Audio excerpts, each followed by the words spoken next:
de l'Épître aux Hébreux. Puis nous abordons le chapitre 7, le sacerdoce de Melchisédek. Et puis à partir du sacerdoce de Melchisédek, nous abordons les grands jours de l'expiation, et c'est là que se fait la séparation, la distinction entre les expiations. Puis ce chapitre important sur la foi, le chapitre 11 et le chapitre 12, rejeter tout fardeau, et le chapitre 13, cette demeure éternelle qui n'a pas été construite de main d'homme, mais c'est Dieu seul qui a fait cette glorieuse demeure. Comme c'est merveilleux. Je suis content de voir là au fond notre sœur qui vient d'entrer pour assister au service. Je la vois, elle et son mari. Hier, en nous rendant là-bas, nous sommes passés par un endroit, je pensais connaître tous les coins et recoins à cause de mon travail de garde-chasse ici dans l'Indiana, de mes tournées d'inspection. Je connaissais chaque endroit, mais hier, j'aurais pu me perdre là où il se trouvait au sommet des collines. Il y a une nouvelle route. Cette dame avait un cancer des poumons et le Seigneur a clairement guéri cette femme. Oh, et la manière dont tout ça est arrivé, nous étions assis là. Frère Robertson, il est probablement ici aujourd'hui, je vois sa femme. Et frère Woods qui est ici, nous sommes allés là-bas dans une vieille camionnette. Frère Robertson et moi et frère Woods, nous sommes montés dans cette camionnette et nous sommes allés là-bas au sommet de la colline. Et là, le Seigneur a clairement montré ce cancer. Et alors, nous étions là et nous l'avons vu quitter cette femme, là, de nos propres yeux, nous l'avons vu quitter cette femme. Par la suite, elle a appelé la femme de frère Wood qui m'a rapporté qu'elle avait craché cette substance toute noire. Et la voici ce matin, assise dans l'église, elle et son mari bien-aimé, en train de passer des moments merveilleux dans le Seigneur. N'est-il pas merveilleux? Et je ne savais pas, pour les gens des alentours ici, d'habitude, c'est très rare que des visions se produisent ici. Ici, c'est chez moi. Je veux dire dans l'église. Dimanche, il y a une semaine, combien étaient ici ont vu l'homme qui était dans le fauteuil roulant, aveugle, infirme, n'avait pas d'équilibre, le nerf du cerveau détruit, et Mayo avait abandonné son cas. C'est ici un de mes amis, un médecin catholique, qui l'avait envoyé. Et avant de venir au service, le Seigneur a donné une vision de cet homme. Vous le savez tous. Et là, cet homme a été guéri par l'ainsi dit le Seigneur. Alors il s'est levé, il est sorti, il a pris son fauteuil roulant, et il y voyait aussi bien que vous et moi, il est sorti du bâtiment en poussant son fauteuil, comme si de rien n'était. Et le nerf de l'équilibre, vous savez, on n'arrive plus à se tenir debout. Et on n'y arrive vraiment pas, il était dans ce fauteuil depuis des années. Et hier, quand je suis arrivé là, la dame m'avait vu en songe entrer à 14 heures et déclarer qu'elle avait un cancer, et puis ainsi dit le Seigneur qu'elle était guérie. Et elle s'est réveillée, et il était exactement 14 heures. L'Esprit du Seigneur est descendu, et alors ce songe qu'elle avait eu, le Seigneur en a donné l'interprétation, et elle a été guérie sur le champ, là, pendant que nous regardions. Comme c'est merveilleux. Je ne me rappelle plus son nom. Qu'est-ce que c'est? Quel est votre nom, sœur? Walton, sœur Walton, assise là-bas au fond. Voulez-vous vous lever, sœur Walton? Je vais vous demander comment vous vous sentez. C'est merveilleux. Il est si bon de nous bénir de cette manière. Et alors, nous nous attendons à recevoir de la part de Dieu une mesure très abondante de ses bénédictions. Un médecin le lui avait caché. Il avait dit qu'elle ne respirait que d'un côté. En fait, le cancer s'était développé et coupait la respiration de ce côté-là du poumon, vous voyez. À la radiographie, on ne peut pas voir un cancer parce que le cancer est lui-même une cellule, c'est une vie. Et vraiment, on regarde directement à travers le cancer avec une radio, on ne le voit pas. Mais le Seigneur a vraiment... Nous étions debout là et nous avons regardé ça nous-mêmes de nos propres yeux. Nous l'avons regardé se déplacer, nous l'avons vu partir de nos propres yeux. Donc, nous sommes grandement reconnaissants pour cela. Et maintenant, priez pour nous cette semaine pendant notre absence À la réunion de mercredi soir, Frère Neville va probablement continuer à partir de l'endroit où je me serai arrêté. Ne le manquez pas maintenant, ce grand enchaînement du livre de l'Apocalypse. Je sais que beaucoup de prières ont été offertes et nous savons que Dieu exauce la prière. Mais nous, ce matin, nous voulons prononcer juste une petite prière avant la lecture du livre. En effet, n'importe quelle personne qui sait lire peut lire ce livre comme ceci ou l'ouvrir comme ça. Mais c'est à Dieu seul qu'il appartient d'en ouvrir la compréhension, car il est le seul à pouvoir le faire. Ainsi, inclinons la tête un instant. Père, au nom de ton Fils bien-aimé, le Seigneur Jésus, nous venons, en tant que tes serviteurs, nous soumettre en toute humilité afin que tu veuilles bien parler à travers nous. Circoncis les lèvres qui parleront et les oreilles qui entendront, afin que la parole soit prononcée par Dieu et entendue par l'Esprit dans les gens. Accorde le Père. Puisse-t-il prendre la parole de Dieu et nous la dispenser exactement selon nos besoins, car nous le demandons en son nom et pour sa gloire. Amen. Maintenant, lisant ce matin, nous étudions, nous ne prêchons pas, nous étudions simplement cette épître aux Hébreux. Combien apprécie cette étude? Oh, nous passons des moments merveilleux. Et là, nous étudions très attentivement, écriture sur écriture. La Bible tout entière est parfaitement cohérente. Il n'y a pas une seule parole qui ne soit pas à sa place si elle a été assemblée avec les autres par le Saint-Esprit. Des hommes ont dit, la Bible se contredit. Je veux voir ça. Ça fait 25 ans que je demande à voir ça. Et personne ne me l'a encore montré. La Bible ne se contredit pas. Si c'est le cas, ce n'est pas la Bible. Le grand Jéhovah infini ne pourrait pas se contredire lui-même. Donc, il n'y a pas de contradiction dans la Bible. C'est juste les gens qui comprennent mal. Maintenant, voyons un peu le contexte avant de prendre la suite. L'Épître aux Hébreux a été écrite par saint Paul aux Hébreux. Il en a écrit une aux Éphésiens, c'est-à-dire aux gens qui étaient à Éphèse, à l'Église chrétienne, une aux Romains, à ceux qui étaient à Rome, une aux Galates et une aux Hébreux. Maintenant, nous remarquons que Paul, au départ, était un docteur de la Bible, c'est ce que nous avons appris, qu'il avait été l'élève du grand docteur, l'un des plus grands de son jour, Gamaliel. Il était très versé dans l'Ancien Testament, il le connaissait bien. Mais il est devenu un persécuteur de la voie qui était la voie de Christ, parce qu'il avait été formé dans l'Ancien Testament par des docteurs.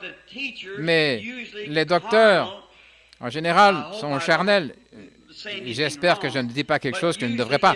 Mais en général, si un homme n'a que l'enseignement et la manière de procéder des écoles, ça, en général, c'est humain. Voyez-vous, ce n'est pas inspiré parce que ça devient la doctrine d'une école. C'est ce qu'on a aujourd'hui, les presbytériens, les luthériens, les pentecôtistes. Toutes ces écoles ont leur théorie à laquelle elles incorporent des passages de l'Écriture. Et c'était pareil dans l'Ancien Testament. Mais Paul, qui avait reçu une bonne formation, il connaissait les Écritures, les paroles. Mais vous voyez, les Écritures, peu importe que vous les connaissiez bien, si l'Esprit ne les vivifie pas, alors la lettre tue.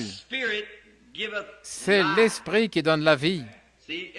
Voyez, il faut que ce soit vivifié ou rendu vivant par l'Esprit. Si l'Esprit n'anime pas la parole et n'en fait pas une réalité pour vous, alors la lettre est seulement intellectuelle. C'est ce qui produit tant de chrétiens de confession ou de chrétiens de profession. C'est cette conception intellectuelle de Christ. Ensuite, on s'est tourné vers ceci. Eh bien, il fallait ressentir quelque chose, il fallait faire quelque chose. Nous allons aborder tout ça dans quelques instants. il fallait que celui-ci pousse des cris de joie. Autrefois, les méthodistes, ils devaient pousser des cris avant de l'avoir. Les pentecôtistes, il fallait qu'ils parlent en langue avant de l'avoir. Et certains, les trembleurs, autrefois, il fallait qu'ils tremblent. Les anciens, ils marchaient de long en large, les hommes d'un côté, les femmes de l'autre. Vous voyez, les trembleurs. Alors le Saint-Esprit venait sur eux et les faisait trembler. Ils l'avaient. Mais tout ça, c'est du fantastique. Rien de plus. Ce n'est aucunement la vérité. Dieu vit dans sa parole. La foi vient de ce qu'on entend, de ce qu'on entend la parole. C'est par la foi que vous êtes sauvés par le moyen de la grâce. Ce n'est pas par toutes ces choses que vous trembliez, parliez en langue ou tout ce qui peut arriver, ça n'a rien à voir. Jésus a dit, « Celui qui écoute mes paroles et qui croit à celui qui m'a envoyé a la vie éternelle. » Celui qui écoute ma parole et qui croit, celui pour qui cela a été vivifié, a la vie éternelle. Voilà. Quelle que soit la petite chose que vous fassiez. Maintenant, je ne suis pas contre le fait de trembler ou de parler en langue. Trembler, pousser des cris de joie, c'est OK, c'est bien. Mais ce sont seulement des attributs. Voyez-vous, je pourrais vous donner une pomme détachée de l'arbre, vous n'auriez pas l'arbre pour autant. Ce sont les attributs. Mentir, voler, boire, fumer, jouer à des jeux d'argent, commettre adultère, ce n'est pas le péché. Ça, ce sont les attributs de l'incrédulité. C'est ce que vous faites ça parce que vous êtes un pécheur. Mais premièrement, vous êtes un pécheur. C'est ce qui vous pousse à faire ça. Parce que vous ne croyez pas. Et si vous croyez, alors vous ne faites pas ça. Alors vous avez l'amour, la joie, la paix, la longanimité, la bienveillance, la bonté, la douceur, la patience. Voilà le fruit du Saint-Esprit. Alors ce qu'on a là, les petites choses, les petites sensations, c'est parce que les hommes sont sortis du vieux sentier battu de la parole. C'est par la parole, la foi vient de ce qu'on entend. Donc, quand Dieu a choisi Paul, les hommes ont choisi Matthias. Ils ont tiré au sort, mais il n'a jamais rien fait. Ça montre le pouvoir qu'a l'Église, là, de faire des choix pour élire ses diacres et envoyer ses prédicateurs dans différents endroits. Bien des fois, c'est charnel. Que l'homme aille où Dieu le conduit d'aller. J'aime ça. Si les gens réunis en conférence disent, eh bien, voici une jolie église, ce frère a construit une jolie église, et nous avons notre petit favori à nous, ils l'enverront dans cette église. Ils ne se rendent pas compte qu'ils s'auto-détruisent. En premier lieu, si cet homme va là-bas, il ne pourra pas prendre la relève de l'autre homme. En essayant d'avantager un favori, ils ne font qu'affaiblir cette église. Ça a toujours été comme ça. Mais je crois à l'autorité suprême de l'Assemblée locale. Oui. Que chaque Église soit autonome, qu'elle choisisse ses pasteurs, ses diacres, quoi que ce soit. Et alors, de cette manière, l'homme qui s'y trouve n'a pas d'évêque au-dessus de lui. Si le Saint-Esprit veut dire quelque chose à cette Église, ils n'ont pas à demander à qui que ce soit l'autorisation de faire ceci ou cela. C'est l'individu qui est en contact avec le Saint-Esprit. Montrez-moi par la Bible ce qu'il y a de plus grand dans la Bible que l'ancien local pour l'Église locale. C'est vrai. Oui, la souveraineté de l'Église locale. Chaque Église elle-même. La communion entre les frères, c'est merveilleux. Toutes les Églises devraient être unies dans la communion entre les frères. Mais la souveraineté de l'Église locale. Remarquez, Paul, ce grand maître, ce grand docteur, bien formé, était en route vers Damas un jour afin d'arrêter les partisans de cette nouvelle voie. Il était sincère. Dieu ne vous juge pas d'après votre sincérité. Je n'ai jamais vu des gens plus sincères que les païens. Beaucoup d'entre eux tuent même leurs propres enfants en vain pour les sacrifier à une idole. Ce n'est pas une affaire de sincérité. Un homme pourrait absorber du phénol sincèrement en pensant qu'il absorbe quelque chose d'autre. La sincérité ne sauve pas. Telle voie paraît droite à un homme, mais son issue, c'est la voie de la mort. Paul était sincère quand il a approuvé par son autorité la lapidation d'Étienne. Des années plus tard, j'apprécie les excuses de Paul. Il a dit, « Je ne suis pas digne d'être appelé disciple ou d'être appelé apôtre parce que j'ai persécuté l'Église, même jusqu'à la mort. » Avec sincérité. Et pendant qu'il était en route, il a vécu une expérience saisissante. Le Saint-Esprit est apparu dans une grande colonne de feu et l'a aveuglé. Nous en avons parlé. Cette colonne de feu était Christ. Et il est cette même colonne de feu qui a conduit les enfants dans le désert. Christ était Dieu et Dieu était Christ. Dieu a été fait chair et a habité dans le corps du Seigneur Jésus. Dieu était en Christ, réconciliant le monde avec lui-même, montrant ce qu'il était. Ici dans la Bible, dans les versets précédents, nous avons lu qu'il s'est fait inférieur aux anges. Il a pris la forme, non pas des anges, mais il a pris la forme de la chair. Les anges n'étaient pas tombés, ils n'avaient pas besoin de rédemption. C'est la chair qui était tombée. Les êtres humains, et c'est eux qui avaient besoin de rédemption.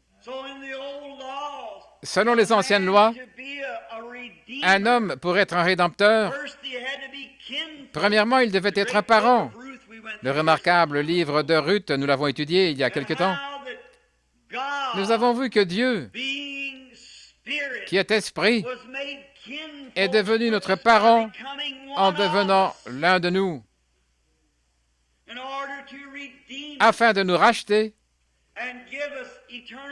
et de nous donner la vie éternelle. Il a fallu qu'il devienne nous pour que nous, par sa grâce, nous puissions devenir comme lui. Et nous avons vu que la colonne de feu a conduit les enfants d'Israël. Et quand elle a été faite chair ici sur la terre, un jour, nous l'entendons déclarer qu'il était la colonne de feu. Ils ont dit, « Tu dis que tu es plus grand que notre père Abraham ?» Il a dit, « Avant qu'Abraham fût, je suis. » Qui était le « je suis » ? La colonne de feu dans le buisson ardent.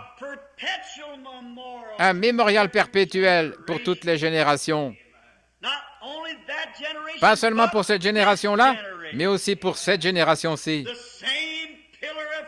La même colonne de feu. Et nous sommes reconnaissants ce matin d'en avoir même la photo, montrant qu'il n'a pas changé. Il est le Dieu béni, immortel, éternel. Il fait maintenant les mêmes choses qu'alors. Et qu'est-ce que ça nous rend heureux? Mais avant que Paul accepte cette expérience, sachant que l'ange du Seigneur était la colonne de feu, laquelle était Christ, en fait, il était l'ange de l'Alliance, lequel était Christ. Moïse a choisi d'être maltraité avec le peuple de Christ et être conduit par Christ plutôt que d'avoir tous les trésors de l'Égypte. Il a suivi Christ sous la forme d'une colonne de feu. Alors Christ a dit, « Je suis venu de Dieu, quand il était ici sur la terre, je retourne à Dieu. » Après sa mort, son ensevelissement, résurrection, après que le corps glorifié s'est assis à la droite de la majesté pour intercéder, Paul l'a vu comme la colonne de feu à nouveau. une lumière qui lui a presque fait perdre la vue, qui l'a frappé d'aveuglement. Pierre l'a vu entrer dans la prison comme une lumière et ouvrit les portes devant lui quand il est sorti. Nous avons vu qu'il était l'alpha et l'oméga, le premier et le dernier. Et le voici avec nous aujourd'hui, faisant exactement les mêmes choses qu'alors, se rendant visible à nous, démontrant cela au monde scientifique. Oh, en cette grande heure de ténèbres et de chaos sur la terre, nous devrions être les gens les plus heureux de toute la terre. Nous réjouissons de ce que nous savons tout le temps alors que les gens sont endoctrinés et qu'il y a toutes sortes d'ismes et tout sur la terre. Pourtant, aujourd'hui, le vrai Dieu vivant, par sa parole et par son évidence visible, montre qu'il est ici avec nous. Il est à l'œuvre, il est en action, il est vivant, il agit exactement comme il l'a toujours fait. Quel peuple privilégié nous sommes d'avoir cela. Nous devrions, la Bible dit alors au chapitre 2, que nous devons nous attacher à ces choses. Parce que comment échapperons-nous si nous négligeons un si grand salut? Nous avons vu que Paul, avant d'accepter cette expérience, maintenant, nous insistons sur ce point. Quel que soit le genre d'expérience que vous ayez vécu, Église, je vais vous demander quelque chose. Peu importe combien elle peut donner une bonne impression, combien elle peut sembler réelle, il faut d'abord que cette expérience soit vérifiée par la Bible. Toujours. Là-bas, c'est la parole. Ne la délaissez jamais pour aucune expérience, quelle qu'elle soit. Alors Paul, avant de l'accepter, il est allé en Arabie et il est resté là 3 ans à tester, à vérifier cette expérience par la parole. Et quand il est revenu, il était sûr. Rien n'aurait pu le déstabiliser, car il était affermi dans la parole, inébranlable. Et voici la direction qu'il prend maintenant. Il va démontrer à ses Hébreux que ces grandes choses dont il a été fait mention dans l'Ancien Testament ont été manifestées en Jésus-Christ. Comme c'est glorieux.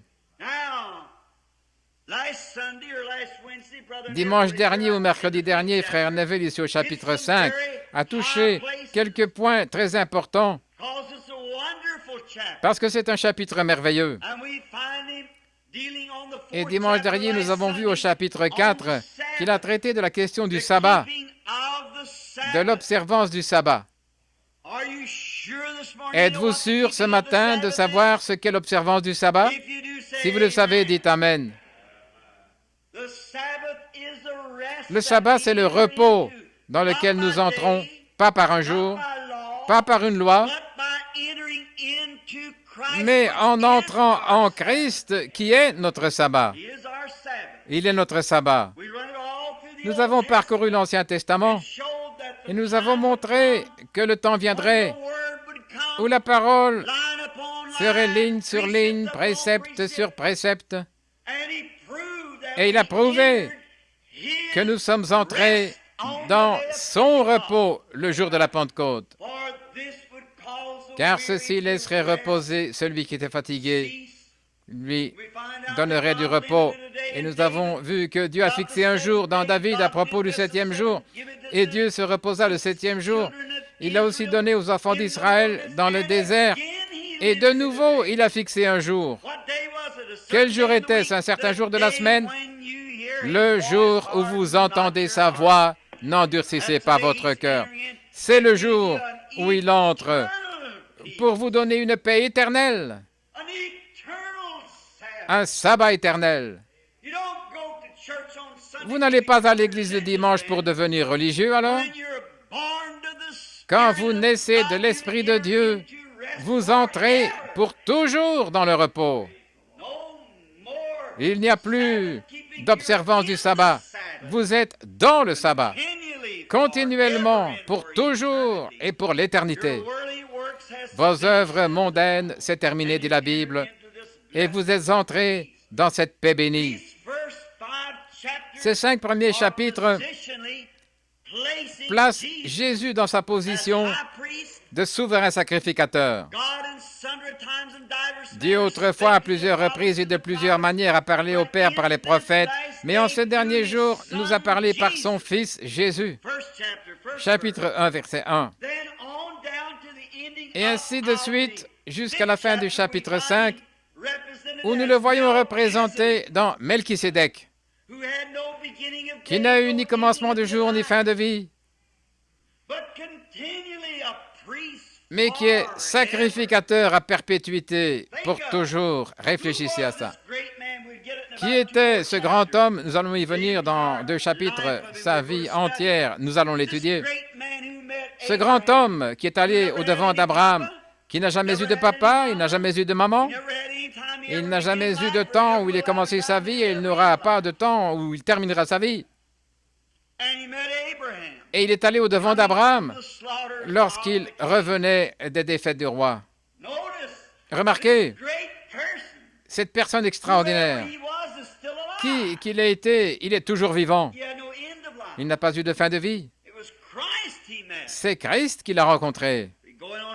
Nous allons étudier ça en profondeur dans quelques jours. Maintenant, nous voulons commencer au chapitre 5 pour avoir un peu de contexte avant de prendre le chapitre 6, car c'est vraiment quelque chose de remarquable. Soyez attentifs. Nous allons commencer vers le verset 7 de ce chapitre. Eh bien, commençons au verset 6. Comme il dit encore ailleurs, tu es sacrificateur pour toujours, selon l'ordre de Melchisédek. C'est lui qui, dans ses jours de sa chair, ayant présenté avec de grands cris, avec larmes, des prières et des supplications, à celui qui pouvait le sauver de la mort, et ayant été exaucé à cause de sa crainte. Bien qu'il fût fils, il a appris l'obéissance par les choses qu'il a souffertes. Maintenant, voici où je veux en venir. À ce verset 9, écoutez, je pense que Frère Neville l'a abordé mercredi. Je n'étais pas là. Écoutez. Et qui, après avoir été élevé à la perfection, est devenu, pour tous ceux qui lui obéissent, l'auteur d'un salut éternel.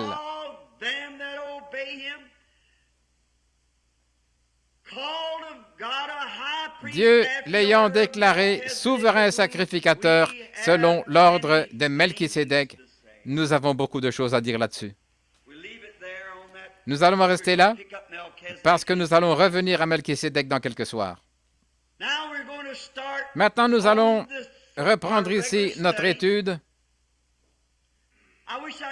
J'aimerais juste prendre un instant pour lire la suite de ceci, le verset 11.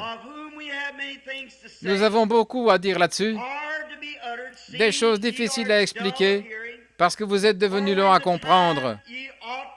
Vous, en effet, qui depuis longtemps devriez être des docteurs, vous avez encore besoin qu'on vous enseigne les premiers rudiments des oracles de Dieu. Vous en êtes venus à avoir besoin de lait au lieu d'une nourriture solide. Or, quiconque en est au lait n'est pas compétent dans la parole de justice, car il est un enfant. Oh, j'espère que le Saint-Esprit fait descendre ça au fond de vous en ce moment. Car celui qui en est au lait n'est pas compétent dans la parole de justice, car il est un bébé. Si on donne de la nourriture solide à un bébé, on le tue. C'est pour ça que tellement de gens disent « Ah, je ne crois pas ça », et ils s'en vont. Ils sont toujours des bébés. Ils n'arrivent simplement pas à comprendre, ils ne peuvent pas saisir cette vérité. Elle les tue. Il y a de grandes choses puissantes que l'Église devrait connaître aujourd'hui, mais on ne peut pas l'enseigner. Ils s'y achoppent. Ils ne savent pas quoi en faire. Paul, qui parle à ce groupe d'Hébreux, pourtant, c'est à des érudits qu'il parle là. Des érudits très instruits. Nous allons le voir dans quelques instants. Très savants. Mais le profond mystère spirituel, l'Église est toujours aveugle à cela. Il a dit, alors que vous devriez enseigner les autres, vous êtes toujours des enfants. Oh, je sais que beaucoup de gens s'élèvent et ils s'en vont, ils se disent, je n'ai plus besoin d'aller à l'église, Dieu soit loué, le Saint-Esprit est venu, c'est lui le docteur. Quand vous avez cette idée-là, vous êtes carrément dans l'erreur. En effet, pourquoi le Saint-Esprit a-t-il établi des docteurs dans l'Église si c'est lui qui devait être le docteur? Il y a premièrement des apôtres, des prophètes, des docteurs, des évangélistes et des pasteurs. Le Saint-Esprit a établi des docteurs dans l'Église pour qu'ils puissent enseigner à travers ce docteur. Et si ce n'est pas conforme à la parole, que Dieu ne le confirme pas, alors ce n'est pas la bonne sorte d'enseignement. Ça doit concorder avec la Bible entière et être tout aussi vivant aujourd'hui qu'à l'époque. Voilà la chose authentique manifestée. Maintenant, remarquez. Mais la nourriture solide est pour les hommes faits, pour ceux dont le jugement est exercé par l'usage à discerner ce qui est bien et ce qui est mal. Connaître ce qui est bien et ce qui est mal par le discernement. Maintenant, remarquez. Nous commençons maintenant notre leçon avec ce grand contexte. Abordons le verset 1. C'est pourquoi, laissant les principes élémentaires de la doctrine de Christ. Qu'est-ce qu'il est en train de dire? Tout au long des 5 premiers chapitres, le sujet a été Christ, montrer qui il est. Maintenant, nous laissons ces principes de la doctrine de Christ. Qu'est-ce que nous avons constaté à son sujet? Nous avons constaté qu'il était le grand Jéhovah Dieu manifesté dans la chair. Nous avons constaté qu'il était non pas un prophète, mais la plénitude de la divinité corporellement. Il était Jéhovah, fait chair. Et le corps, Jésus, lui a seulement servi de tabernacle. Dieu habitant dans l'homme. Dieu réconcilié avec l'homme par l'homme au moyen de la naissance virginale de son propre Fils, et Jéhovah, l'Esprit, habitait en lui. Maintenant, combien se souviennent de l'enseignement sur la divinité? Nous sommes revenus en arrière, nous avons vu que Dieu était comme ce grand arc-en-ciel, et tous les aspects de l'Esprit, comment il était. Et puis le Logos est sorti de Dieu, ce qui est devenu la théophanie. Et celle-ci était sous la forme d'un homme. Moïse, dans le creux du rocher, l'a vu passer. Et ensuite, cette théophanie a été faite absolument une chair humaine. Christ. Et nous avons vu ainsi que nous, par sa grâce, nous avons la vie éternelle. Maintenant, le terme « pour toujours », c'est pour un intervalle, pour un espace de temps. Il est dit dans la Bible « pour toujours » et « pour toujours », une conjonction.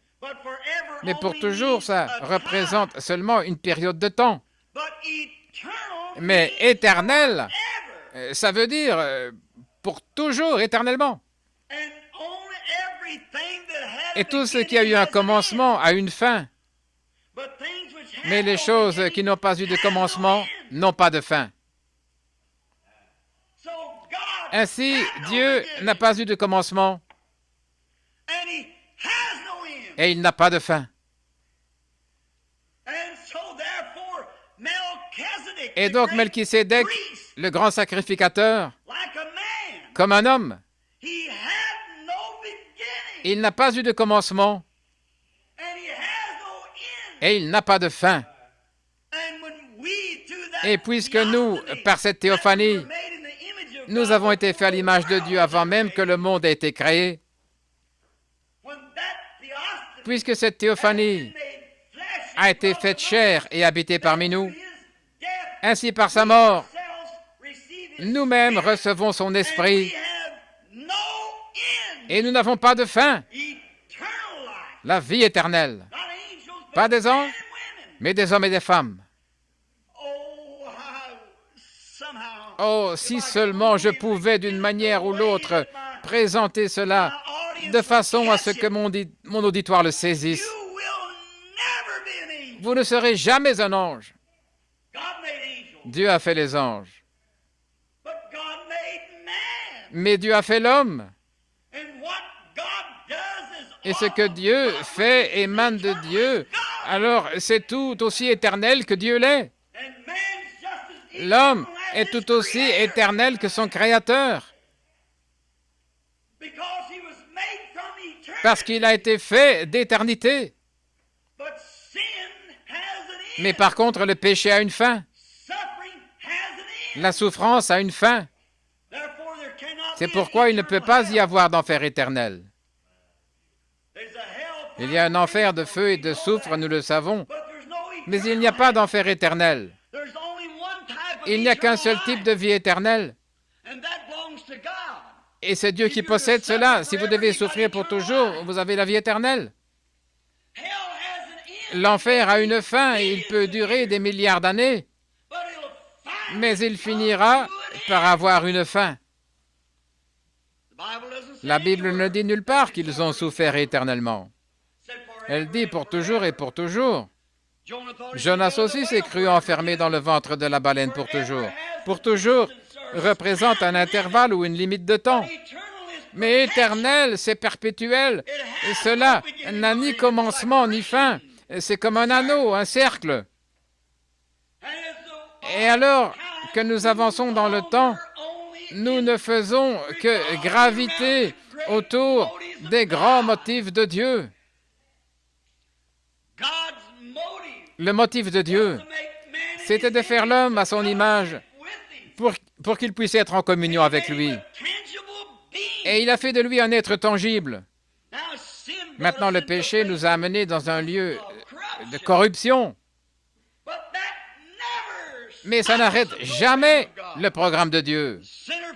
Et amis pécheurs aujourd'hui, si vous n'êtes pas nés de nouveau de l'Esprit de Dieu, vous aurez une fin quelque part. Et votre fin sera le chaos, dans la destruction, la souffrance et la misère. Mais pour vous qui avez cru au Seigneur Jésus et qui l'avez accepté comme votre sauveur personnel, c'est aussi éternel que Dieu est éternel. Vous n'avez pas de fin. Je leur donne éternel Zoé, la vie même de Dieu. Et ils ne périront jamais, et ils ne viendront pas même en jugement, mais ils sont passés de la mort à la vie. C'est ce qu'il était, c'est pour ça qu'il est venu. Maintenant, Jésus, lors de son sacerdoce, à sa venue, il n'est pas venu dans le simple but de s'attirer de la sympathie. Bien des gens l'enseignent comme ça, qu'il est venu en disant, « Eh bien, peut-être que si je souffre, je ferai pitié à voir, alors les gens viendront sur moi à moi. » C'est une erreur. Il n'y a aucun passage de l'Écriture pour ça. Car toutes les personnes qui seront un jour sauvées, Dieu les connaissait avant même que le monde ait été formé. C'est ce que dit la Bible. Oh, Dieu ne veut pas qu'aucun périsse, il veut que tous arrivent à la repentance. Mais comme il est Dieu, par sa préscience, il savait. Regardez Romains chapitre 8, Paul, en parlant de l'élection de Dieu, faisait valoir le point qu'Ésaü et Jacob, avant que l'un ou l'autre des enfants soit né, sans quoi que ce soit, Dieu avait dit qu'il les connaissait et qu'il haïssait Ésaü et aimait Jacob, avant qu'aucun des deux garçons n'ait eu la possibilité d'exprimer sa gratitude, car il était Dieu. Il connaît, il est infini, s'il est infini, il connaissait chaque puce, chaque mouche, chaque moucheron, tout ce qu'il y aurait un jour sur la terre, il le connaissait. Il est le Dieu béni, infini, éternel, immortel, omnipotent, omniprésent, omniscient. Il n'y a rien qu'il ne connaisse pas. C'est pour ça qu'il peut dire ce que sera la fin. Il connaissait la fin dès le commencement. Ce qui est prophétique, c'est simplement sa connaissance. Il est l'avocat en chef, il est le juge. Il parle à l'avocat. Il lui fait simplement connaître une partie de sa sagesse. C'est ça qui est la prophétie qui peut annoncer ces choses d'avance, parce qu'il sait ce qui va arriver. Maintenant, voilà le Dieu que nous servons. Pas un Dieu historique, pas comme les bouddhistes, les mahométans et tous les autres, mais un Dieu qui est omniprésent et qui est maintenant même ici ce matin, dans ce tabernacle, maintenant même. Le grand Jéhovah, le Je suis, qui s'est formé dans l'humilité pour revêtir une chair semblable à celle du péché. Le voici, c'est lui qui vous a racheté. Il ne peut y avoir personne d'autre nulle part à aucun moment qui puisse faire ça. Dieu n'avait pas 3 personnes là où il aurait envoyé l'une d'elles, son fils. C'était Dieu lui-même qui est venu sous la forme d'un fils. Un fils a un commencement. Et le fils a eu un commencement. À ce propos, je m'adresse à certains d'entre vous, amis catholiques. J'ai lu votre livre « Les réalités de notre foi » qui parle de la filiation éternelle de Dieu. Comment pouvez-vous exprimer ça? Comment allez-vous pouvoir y donner du sens? Comment pourrait-elle être éternelle? Ce n'est pas la Bible, ça, c'est votre livre. La filiation éternelle, ce terme-là n'est pas juste. Car tout fils a eu un commencement, alors que l'éternel n'a pas de commencement. Donc, ce n'est pas une filiation éternelle. Christ est devenu chair et a habité parmi nous. Il a eu un commencement. Ce n'était pas une filiation éternelle, c'est la divinité éternelle, pas la filiation éternelle. Alors il est venu pour nous racheter et il nous a effectivement rachetés. Paul présente cela et je suis sûr que par les enseignements précédents, vous l'avez compris. Nous reprendrons ça à un autre moment si le Seigneur le veut, verset par verset. Maintenant, c'est pourquoi, laissant l'enseignement élémentaire de la doctrine de Christ, tendons vers la perfection. Les gens s'achoppent à cela, n'est-ce pas? Faisons quoi? Allons vers la perfection, sans poser de nouveau les fondements. Observez ceci. Prenons ce mot perfection. Savez-vous qu'il n'y a qu'une seule manière de vous tenir dans la présence de Dieu, c'est en étant parfait? Dieu ne peut pas supporter les choses qui ne sont pas saintes. Et vous, légalistes, comment pourriez-vous vous rendre parfait par vous-même, alors que vous n'avez absolument aucun moyen de vous rendre parfait? Vous êtes né dans le péché. Votre conception même s'est faite dans le péché.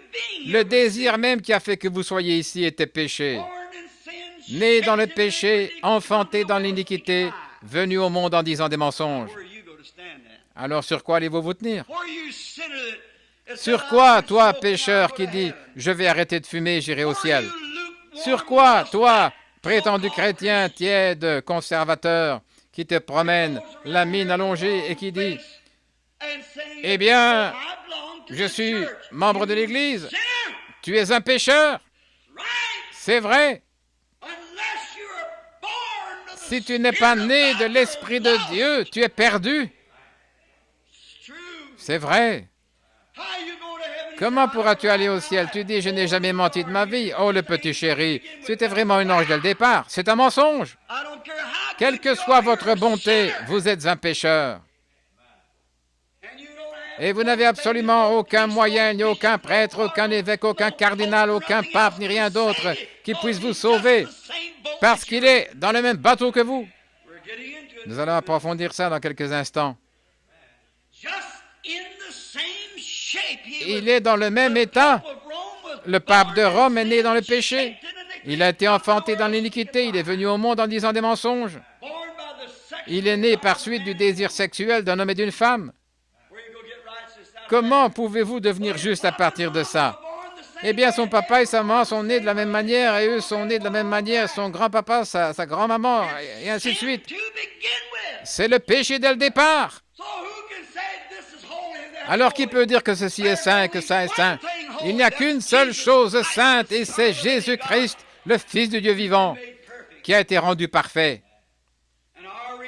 Et ce qui est exigé de nous, c'est que nous soyons parfaits. Maintenant, comment allons-nous y parvenir? Essayez vous-même. Je n'aimerais vraiment pas essayer d'aller au ciel sur la base de mérite comme je suis né il y a 5 minutes et je quitte le monde à l'instant. Je serais perdu. Si de ma vie, je n'avais jamais eu une seule mauvaise pensée, si je n'avais jamais prononcé un seul gros mot, si je n'avais jamais regardé quelque chose de mauvais, jamais une mauvaise pensée, ni rien, je serais tout aussi répugnant et noir que les murs sales de l'enfer. Je suis un pécheur.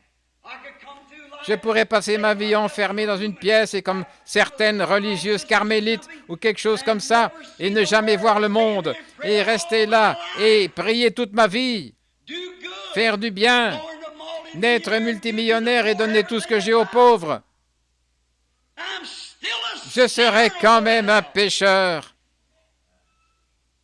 Et j'irai en enfer. Oui.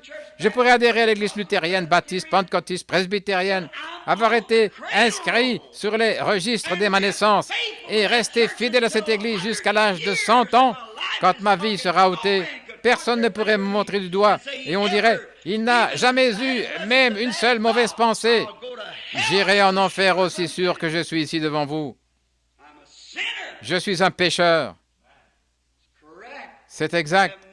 Je n'ai rien, il n'y a absolument aucun moyen pour moi de fournir un prix que je puisse payer. Dieu exigeait la mort. Et si je donne ma propre vie, si je donne ma vie, alors comment puis-je me repentir? Parce que la dette doit être payée premièrement. Et Dieu était le seul à pouvoir donner sa vie et la reprendre. Et il a pu devenir péché, donner sa vie et la reprendre et appeler ça justice. La dette a été payée. Voilà, vous y voilà. Maintenant, prenons Matthieu, vers le chapitre 8, je crois, le chapitre 7 ou 8. Nous allons voir ce que Jésus a dit là. Très bien. C'est Matthieu chapitre 5.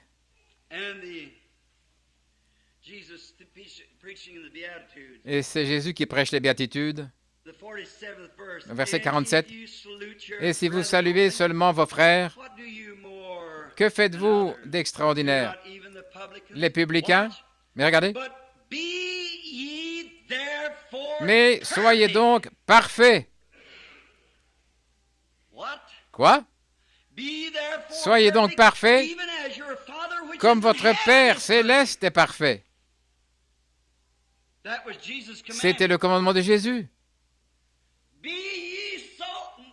Soyez comme ça. Les gens disent, personne ne peut être parfait. La Bible dit que personne n'est parfait. Voilà votre contradiction, n'est-ce pas? Vous ne pouvez pas être parfait en vous-même. Si vous vous appuyez sur ce que vous avez fait, vous êtes perdu. Ainsi, soyez parfaits, tout aussi parfaits que Dieu est parfait. Maintenant, soyez donc parfaits, comme votre Père céleste est parfait. C'est pourquoi, maintenant le chapitre 5, le chapitre 6 d'Hébreux, c'est pourquoi, laissant les principes élémentaires de la doctrine de Christ, allons à la perfection. Maintenant, vous, Branham Tabernacle, oh, je sais, nous avons des guérisons, c'est merveilleux. Nous avons des visions, oh, c'est bien. Et vous avez des songes spirituels. Et parfois, ce ne sont pas des songes spirituels.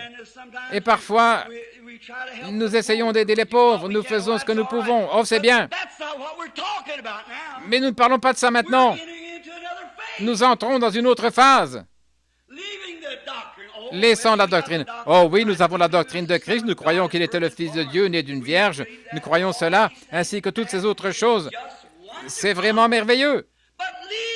Mais laissant cela, continuons vers la perfection. Oh là là, j'aimerais avoir maintenant la voix d'un archange pour l'amener à un endroit où vous puissiez le voir. Il a dit, laissant toute la doctrine de Christ, tous les théologiens et toute la théologie que nous connaissons, tout ce qui traite de la divinité de Christ, qu'il était Dieu fait chair, toutes ces autres choses. Paul va expliquer tout ça ici dans quelques instants. Lisons un petit peu avant d'y arriver. Poser de nouveau les fondements du renoncement aux œuvres mortes, nous croyons ça. Et de la foi envers Dieu, nous croyons ça. Et de la doctrine des baptêmes, la manière précise d'être baptisé, nous croyons ça. Et de l'imposition des mains, nous croyons à l'imposition des mains, n'est-ce pas? Oui, tout ça, bien sûr.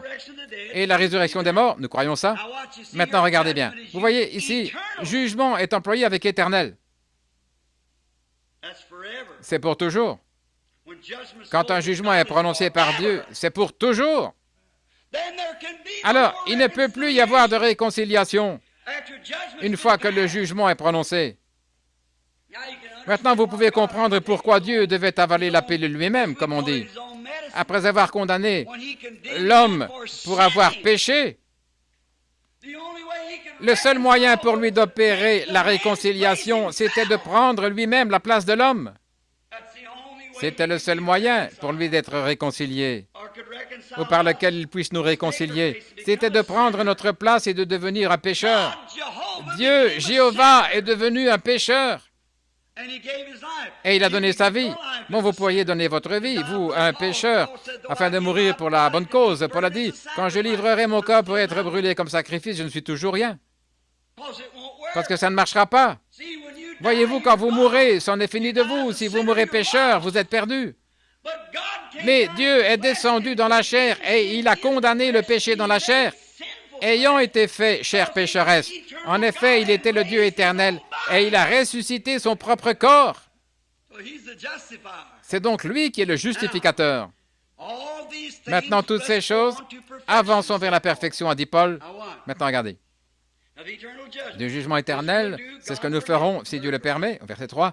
Alors, avancez vers la perfection. Jésus a dit, « Soyez donc parfaits comme votre Père céleste est parfait. » Et chacun de nous, nous sommes condamnés. Quoi que nous fassions, nous sommes condamnés. Nous sommes nés condamnés. Votre maman et votre papa sont nés condamnés. Tous vos ancêtres sont nés dans le péché, ont été enfantés dans l'iniquité. Alors, comment allez-vous y arriver? Comment allez-vous être parfait? Même si vous n'avez jamais rien fait, jamais volé, ni menti, jamais rien fait de toute votre vie, vous êtes quand même condamné. Vous avez été condamné avant d'avoir pris votre première respiration. Vous avez été condamné. C'est correct? Et vous avez été jugé par Dieu avant d'avoir pris votre première respiration. En effet, vous avez été jugé en raison du désir sexuel de votre père et de votre mère, qui par leur acte vous ont amené ici sur la terre, et Dieu a condamné ça au commencement. Vous êtes condamné dès le départ. Et tous les autres sur terre ont été comme vous condamnés. Maintenant, où allez-vous trouver la perfection?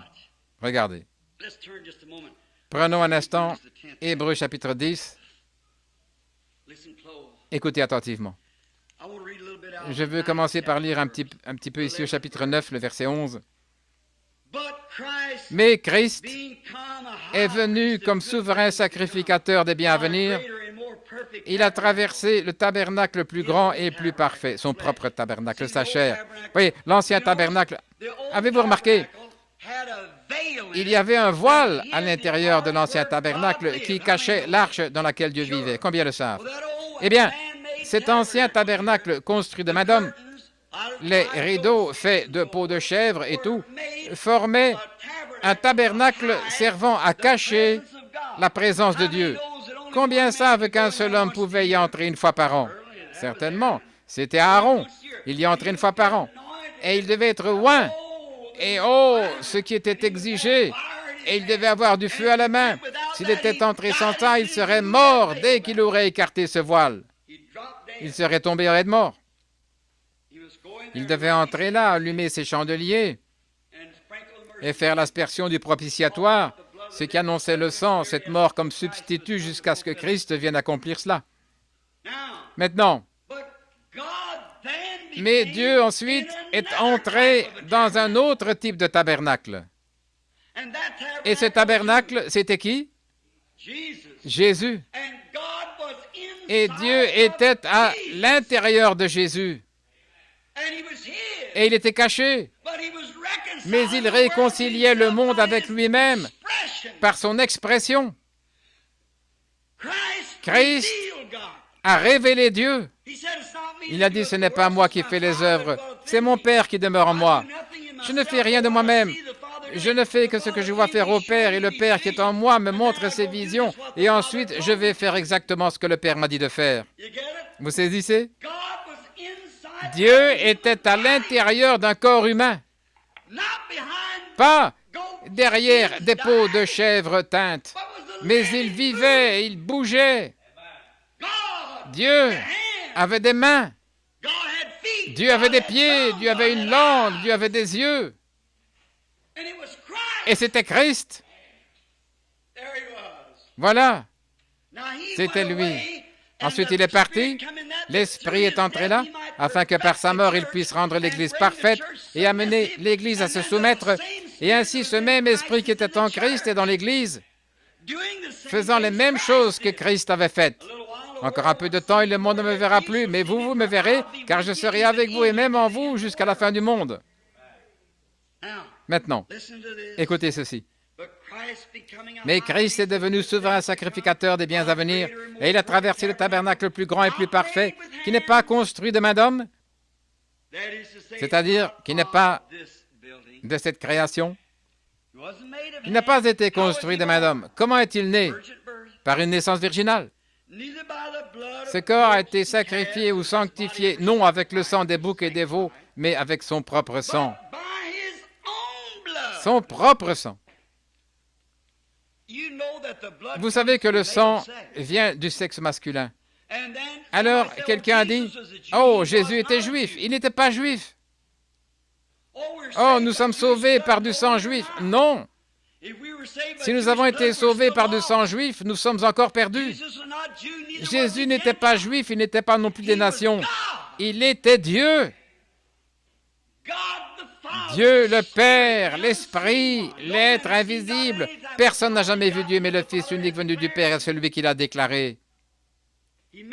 Il a manifesté Dieu, ce que Dieu était. Maintenant, c'est son Église qui doit manifester Dieu, montrer ce que Dieu est. Qu'est-ce que nous faisons? Nous nous organisons. Je n'ai rien à faire avec eux, ils sont méthodistes, ils sont presbytériens, je ne veux rien à faire avec eux. Je suis baptiste, je suis pentecôtiste. Vous êtes perdus avec ce genre de motif. C'est vrai. Qui peut se vanter? Qui peut dire quoi que ce soit? Regardez la disgrâce qu'ont causé les presbytériens. Regardez la disgrâce chez les baptistes, la disgrâce chez les catholiques, la disgrâce chez les pentecôtistes, les nazaréens, les pèlerins de la sainteté. Regardez tous les autres.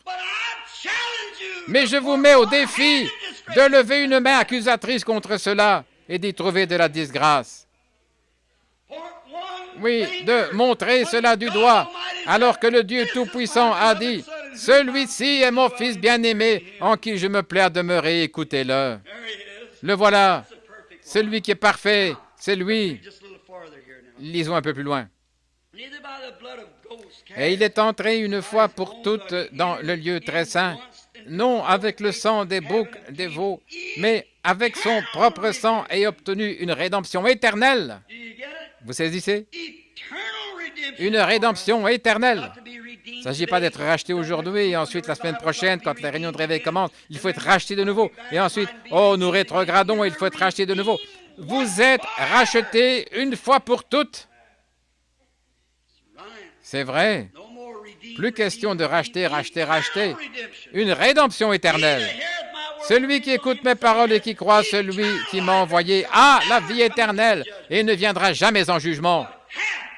Mais il est au temps passé, passé de la mort à la vie, parce qu'il a tremblé, parce qu'il a été baptisé d'une certaine manière, parce qu'il a eu du sang dans la main, parce qu'il a cru au Fils unique de Dieu. C'est comme ça que nous obtenons la rédemption éternelle. Maintenant, écoutez. Car le sang des taureaux et des boucs et la cendre de vache répandue sur ceux qui sont souillés sanctifie et procure la pureté de la chair, combien plus le sang de Christ, qui par l'Esprit éternel s'est offert lui-même sans tache à Dieu, a-t-il purifié notre conscience des œuvres mortes afin de servir le Dieu vivant. Passer de la mort à la vie. Qu'est-ce que ça peut vous faire ce que le monde pense? Qu'est-ce que ça peut vous faire ce que votre voisin pense? Notre conscience est morte et nous sommes régénérés et nés de nouveau par l'Esprit de Dieu pour servir le Dieu vivant et vrai. Vous y voilà. Maintenant, passez au verset 10, au chapitre 10 plutôt, juste de l'autre côté de la page. La loi qui possède du nombre des biens à venir et non l'exacte représentation des choses ne peut jamais, par les mêmes sacrifices qu'on offre perpétuellement, chaque année, amener l'assistant à la perfection. Parfait. Parfait. Laissant l'enseignement alimentaire de la doctrine de Christ, avançons vers la perfection. Soyez donc parfaits comme votre Père céleste est parfait. La loi qui possède du nombre des biens à venir, toutes les ordonnances, les baptêmes et toutes les autres choses qu'ils avaient, ne pouvait jamais amener à la perfection celui qui rendait ce culte, l'adorateur.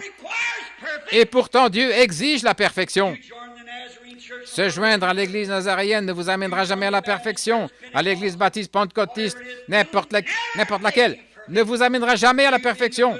Que vous soyez un homme bon, loyal, ne vous amènera jamais à la perfection. Vous ne pouvez pas mériter quoi que ce soit. Il n'y a rien en vous qui puisse mériter quoi que ce soit. Vous êtes perdu. Vous dites, eh bien, j'ai observé la loi, j'observe le sabbat, j'observe ceci, toutes les ordonnances de Dieu, je fais ceci. Paul a dit, maintenant, laissons de côté toutes ces choses. C'est bien, mais nous ferons ceci, nous baptiserons les gens et nous leur imposerons les mains pour leur guérison et tout. Nous pourrions prendre verset par verset chacune de ces choses. Le baptême, nous y croyons. Il y a une seule espérance, un seul Seigneur, une seule foi, un seul baptême. Nous croyons ça, il y a un baptême, nous croyons à la résurrection des morts, absolument. Nous croyons que Jésus est mort et qu'il est ressuscité, nous croyons ça. L'imposition des mains pour les malades, c'est ce qui est dit. Voici les signes qui accompagneront ceux qui auront cru, s'ils imposent les mains aux malades, ils seront guéris. Nous croyons ça. Mais tout ça, qu'est-ce que c'est? Paul a dit, ce sont toutes des œuvres mortes. C'est quelque chose que vous faites. Maintenant, avançons vers la perfection. Oh là là. Nous entrons dans le tabernacle par le fondement. Le tabernacle lui-même. Le fondement. C'est ça, la loi, la droiture, et adhérer à l'Église et être baptisé. L'imposition des mains, toutes ces choses sont des ordonnances d'Église. Mais maintenant, entrons dans la perfection. Et un seul est parfait. C'est Jésus. Comment entrons-nous en lui? Par le moyen des méthodistes? Non. Les pentecôtistes? Non. Les baptistes? Non. Une église? Non. Des catholiques romains? Non. Comment y entrons-nous? Romains 8:1. Il n'y a donc maintenant aucune condamnation pour ceux qui sont en Christ, qui marchent non selon les choses de ce monde, la chair, mais selon les choses de l'esprit, qui ne font pas attention à ce que le monde a à dire. Même si vous êtes malade, que le médecin dit vous allez mourir, vous ne prêtez pas attention à ça. Ça ne vous dérange pas le moins du monde. Si on vous dit, avant d'être sauvé, vous devez devenir catholique, presbytérien, vous devez faire ceci, vous ne prêtez pas attention à ça. Donc, aucune condamnation pour ceux qui sont en Jésus-Christ, qui marchent non selon la chair, les choses qu'ils voient. Tout ce que vous voyez avec vos yeux, c'est terrestre. Mais les choses que vous voyez dans votre esprit par la parole, la parole est le miroir de Dieu qui reflète ce qu'il est et ce que vous êtes. Alléluia! Oh là là! C'est elle qui vous le dit. C'est le seul livre au monde qui vous dit d'où vous venez, qui vous êtes et où vous allez. Montrez-moi une page de littérature n'importe où, de tout ce que nous avons comme documentation scientifique et tous les bons livres. Rien de tout cela ne peut vous le dire. Ceci est le miroir de Dieu qui montre ce qu'il est, ce que vous êtes. Et entre les deux se trouve une ligne de sang qui vous fait voir ce que vous pouvez être si vous voulez faire ce choix. Vous y voilà. Par un seul esprit. 1 Corinthiens 12. Comment entrons-nous dans ce corps? Par une poignée de main? Non, monsieur. En adhérant à l'Église? Non, monsieur. En étant baptisé vers l'arrière, vers l'avant, au nom du Père, du Fils et du Saint-Esprit, au nom de Jésus-Christ, au nom de la rose de Saron, du lys de la vallée, de l'étoile du matin, tout ce que vous voulez. Ça n'a rien à voir. Ce n'est que l'engagement d'une bonne conscience envers Dieu. Et pourtant, on fait des histoires et du remue-ménage, on argumente, on se divise, on fait des distinctions. C'est vrai. Mais toutes ces choses sont des œuvres mortes. Nous avançons vers la perfection. Ça, ce sont des choses que moi j'ai fait. Un ministre vous a baptisé, qu'il vous ait baptisé vers l'avant, l'arrière, 3 fois, 4 fois ou une seule fois, ou de quelle manière. Ça n'a rien à voir. De toute façon, vous êtes baptisé pour entrer dans la communion de cette Église, c'est tout. Pour prouver à cette Église que vous croyez à la mort, l'ensevelissement et la résurrection de Christ, l'imposition des mains pour guérir le malade, c'est merveilleux. Mais tout ça, ce sont des choses naturelles et ce corps mourra de nouveau. Aussi sûr que vous êtes en vie, il mourra de nouveau. Maintenant, laissons de côté toutes ces choses et avançons vers la perfection. Comment arriver à la perfection? C'est ce que nous voulons savoir. Christ a amené à la perfection. Dieu a fait retomber sur lui l'iniquité de nous tous. Il a été blessé pour nos transgressions, brisé pour nos iniquités. Le châtiment qui nous donne la paix est tombé sur lui et par ses meurtrissures nous sommes guéris. C'est ce corps-là que nous cherchons à atteindre. C'est ce corps-là. Pourquoi? Si vous êtes dans ce corps-là, vous ne serez jamais jugé. Vous ne goûterez pas la mort.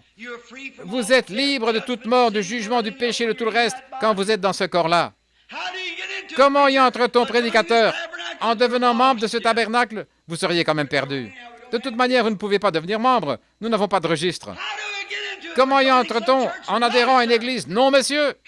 Comment y entre-t-on? Vous y naissez. 1 Corinthiens 12.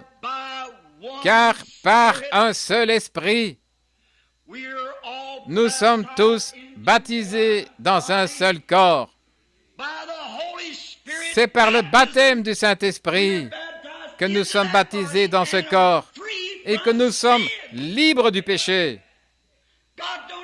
Dieu ne vous voit plus. Il voit seulement Christ. Et quand vous êtes dans ce corps, Dieu ne peut pas juger ce corps, il a déjà été jugé. Il a subi notre jugement et nous a invités à entrer. Et c'est par la foi, par le moyen de la grâce, que nous marchons et que nous acceptons notre pardon. Et le Saint-Esprit nous fait entrer dans cette communion avec lui. Et nous ne marchons plus selon les choses du monde, mais nous marchons dans l'Esprit. Vivifié, la parole est venue à nous. Il est mort à ma place, j'ai été rendu vivant. Me voici, moi qui autrefois étais mort par mon péché et mes offenses. J'ai été rendu vivant. Tout mon désir, c'est de le servir. Tout mon amour est pour lui. Je veux que toute ma marche se fasse en son nom, afin que je le glorifie où que j'aille et quoi que je fasse. Que je sois à la chasse, que je sois à la pêche, que je joue au ballon, quoi que je fasse, je dois être Christ en moi, en menant une vie telle que les hommes auront soif d'être comme ça. Non pas faire des commérages, des médisances et des histoires à propos de vos églises. Vous saisissez? Nous sommes baptisés dans un seul esprit pour former ce corps. Et quand je verrai le sang, je passerai par-dessus. Lisons un peu plus loin, s'il vous plaît. Ce qui ne pouvait jamais amener personne à la perfection. Autrement, au verset 2 du chapitre 10, autrement, on n'aurait pas cessé de les offrir. Si cela pouvait amener la personne à la perfection, et Dieu exige la perfection, si observer les lois, si mettre en pratique tous les commandements amenaient à la perfection, alors il ne serait pas nécessaire d'avoir autre chose, on serait déjà parvenu à la perfection, puisque quand on est parfait, on est éternel. Puisqu'il n'y a que Dieu qui est éternel, et il n'y a que Dieu qui est parfait. Alors le seul moyen d'être éternel, c'est de devenir une partie de Dieu. Étant une fois purifié, n'aurait plus aucune conscience du péché. Quoi?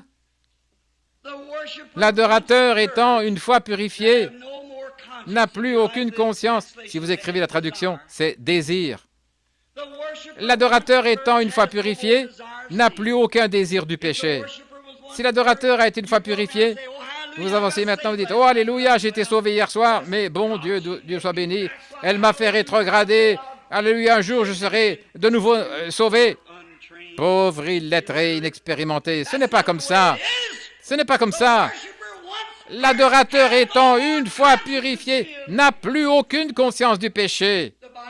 C'est ce que dit la Bible. Écoutez, alors que nous continuons.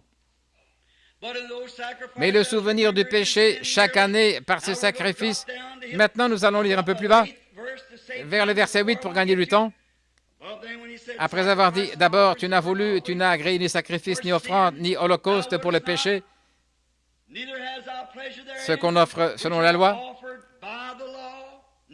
Au verset 9, il dit ensuite, voici, je viens pour faire, ô Dieu, ta volonté. Il abolit ainsi la première chose, la loi, pour établir la seconde. J'aimerais avoir le temps de s'arrêter là-dessus. Tant que vous êtes presbytérien, pentecôtiste ou baptiste ou méthodiste, il ne peut jamais rien faire avec vous. Il faut d'abord qu'il abolisse toutes ces choses-là, voyez, pour établir la seconde. Tant que vous dites, eh bien, je suis méthodiste, je n'ai rien contre les méthodistes, les baptistes, les pentecôtistes, mais frère, il ne s'agit pas de ça.